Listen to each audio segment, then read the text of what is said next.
नमस्कार, मी पंजाब डक. आज आहे 25 मार्च 2025 आणि राज्यातल्या सर्व शेतकऱ्याला सांगू इच्छितो की कारण की राज्यामध्ये आता सर्व शेतकऱ्याचा कांदा काढणं चालू आहे, त्याच्यानंतर गहू काढणं चालू आहे, काही शेतकऱ्याचा हरभरा काढणं चालू आहे, ज्वारी काढणं चालू आहे आणि रॅकवर देखील शेतकऱ्याचा द्राक्षाचा माल देखील आहे. म्हणून राज्यातल्या शेतकऱ्याला खास करून अंदाज देणार आहे, ज्यांचा कांदा काढणे चालू असेल तर तुम्ही काय करा, 31 मार्चपर्यंत तुम्ही तुमचा कांदा काढून घ्या. कारण की राज्यामध्ये 31 मार्चपासून ते जवळपास 7 एप्रिलपर्यंत म्हणजे जवळपास 7 दिवस राज्यामध्ये अवकाळी पावसाची शक्यता आहे. म्हणून हा अंदाज लक्षात यायचा. जसा आता हे मार्च एंड चालू आहे तसंच म्हणजे मार्च एंडला सगळे कामं म्हणजे आठवत येते, समजा बँकेचे याचे.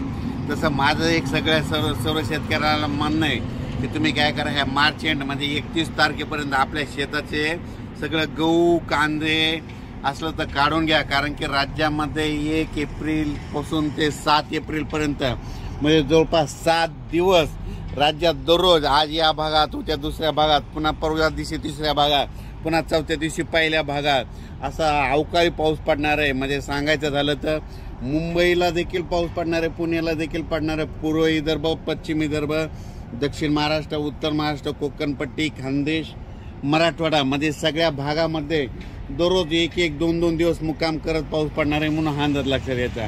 जास्त सांगायचं झालं तर कोकणपट्टीकडे जरा जास्त पाऊस पडणार आहे आणि गारपिटीची देखील शक्यता आहे. पश्चिम महाराष्ट्रात देखील पाऊस पडणार आहे, गारपिटीची देखील शक्यता आहे. म्हणून हा अंदाज लक्षात यायचा. ज्या शेतकऱ्याचा गहू कांदा काढणे चालू असेल तर तुम्ही काय करा, वीटभट्टीच्या शेतकऱ्यांनी तुम्ही काय करा, 31 मार्चपर्यंत तुमच्या वीटभट्टी देखील झाकून ठेवा. कारण की राज्यामध्ये जवळपास 31 मार्चलाच म्हणजे आभाळ खूप येणार आहे. 31 मार्च ते 7 एप्रिल म्हणजे जवळपास ह्या म्हणजे अवकाळीचा मुक्काम जवळपास 7 दिवस राहणार आहे. आतापर्यंत इतका मुक्काम राहत नाही, पण दररोज 2-2 दिवस भागात म्हणजे आज 2 दिवस या भागात, पश्चिम महाराष्ट्रात 2 दिवस, उद्या मराठवाड्यात 2 दिवस, असा परत पुन्हा पश्चिम महाराष्ट्रात 2 दिवस, पुन्हा विदर्भात 2 दिवस, असा भाग बदलत जवळपास 7 एप्रिलपर्यंत राज्यात अवकाळीचं संकट आहे. म्हणून ज्या शेतकऱ्याचा कांदा काढणे असा असेल तर 31 तारखेपर्यंत तुम्ही कांदा काढा, झाकून ठेवा. कारण की राज्यामध्ये अवकाळी पाऊस पडणार आहे. ज्या शेतकऱ्याला द्राक्षाचं ते रॅकवर टाकायचं असेल तर तुम्ही काय करा, 5 एप्रिल नंतर टाका. कारण की ना अगोदर टाकू नका, कारण की मध्ये द्राक्ष पट्ट्यात तर खूप पाऊस पडणार आहे. म्हणून हा अंदाज लक्षात. आणि ज्या शेतकऱ्याच्या खरबूज असेल तर तुम्ही तुमच्या टरबुजाची काळजी घ्या. पण राज्यात मात्र पाडव्याच्या नंतर म्हणजे शेतकऱ्याचं जे नवीन साल सुरू होतोय, गुढीपाडव्यापासून ते जवळपास 7 दिवस सारखा म्हणजे भाग बदलत अवकाळीचं सावट आहे. म्हणून हा अंदाज लक्षात येतात. आणि आणखीन एक सर्वजणांना सांगतो की पुढच्या वर्षीमध्ये 2025ला पाऊस कसा पडणार तर तुम्हाला एक माहीत असं सांगतो.